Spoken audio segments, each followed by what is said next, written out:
ஒரு சமயம் அர்ஜுனனும் கிருஷ்ணரும் ஒரு பூங்கால நடந்துட்டு இருந்திருக்காங்க.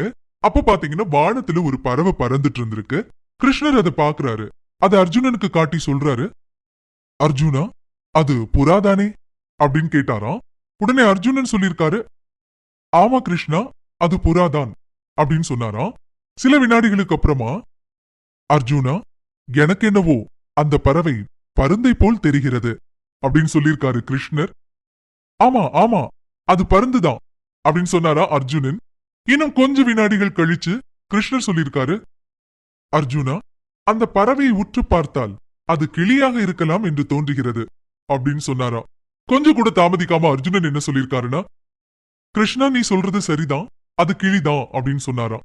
இன்னும் கொஞ்ச நேரம் போயிட்டே இருக்கு. இப்ப கிருஷ்ணர் சொல்றாரு பாருங்க, அர்ஜுனா முதலில் சொன்னது எல்லாம் தவறு என்று நான் நினைக்கிறேன். இப்போதுதான் தெளிவாக தெரிகிறது, அது ஒரு காகம் அப்படின்னு சொல்லி தனக்கே உரிய ஒரு கள்ள சிரிப்போட சொல்லியிருக்காரு கிருஷ்ணர். இப்ப அர்ஜுனன் என்ன சொல்றாரு பாருங்க, நிஜம்தான் கிருஷ்ணா, அது காகமே தான், சந்தேகமே கிடையாது அப்படின்னு சொன்னாரா அர்ஜுனன்.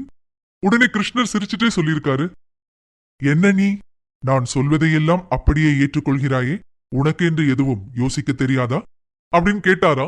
உடனே அர்ஜுனன் சொல்லியிருக்காரு, கிருஷ்ணா என் கண்ணை விடவும் அறிவை விடவும் எனக்கு உன்மேல் மிகுந்த நம்பிக்கை இருக்கிறது. நீ ஒன்றை சொன்னால் அது பருந்தோ காகமோ புறாவோ எதுவா இருந்தாலும் அதை அதுவாகவே மாற்றக்கூடிய ஆற்றல் உன்கிட்ட இருக்கு. அதனால நீ என்ன சொல்றியோ அப்படித்தானே அது இருக்க முடியும். தெய்வத்தோட வாக்கை விட வேறு எதன் மேல் நான் நம்பிக்கை வைக்க முடியும் அப்படின்னு ரொம்ப ரொம்ப அமைதியா சொல்லியிருந்திருக்காரு அர்ஜுனன். இதை கேட்டதும் கிருஷ்ணருக்கு ரொம்ப ரொம்ப சந்தோஷம். ஏன்னா இந்த நம்பிக்கை தான் அவரை எப்போதும் அர்ஜுனன் பக்கத்திலேயே இருக்க வச்சது அப்படின்னா அது மிகை கிடையாது. ஆக நம்மெல்லாம் கடவுள் மேல எப்படி நம்பிக்கை வைக்கணும்னா, சந்தேகம் இல்லாம நம்பிக்கை வைக்கணும், கண்மூடித்தனமான நம்பிக்கை வைக்கணும்.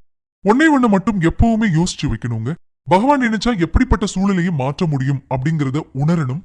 நம்முடைய சங்கடங்களை போக்குறதுக்கும் சந்தோஷத்தை நிலைக்க வைக்கிறதுக்கும் கடவுளால் மட்டும் தான் முடியும் அப்படிங்கறத உணரணும். அதுதான் உண்மையிலேயே கடவுள் நம்பிக்கை. இந்த தத்துவத்தை நம்ம எல்லாம் புரிஞ்சுட்டோம் அப்படின்னா இந்த நாள் மட்டும் இல்லைங்க, எல்லா நாளும் நமக்கு இனிய நாளாகத்தான் அமையும்.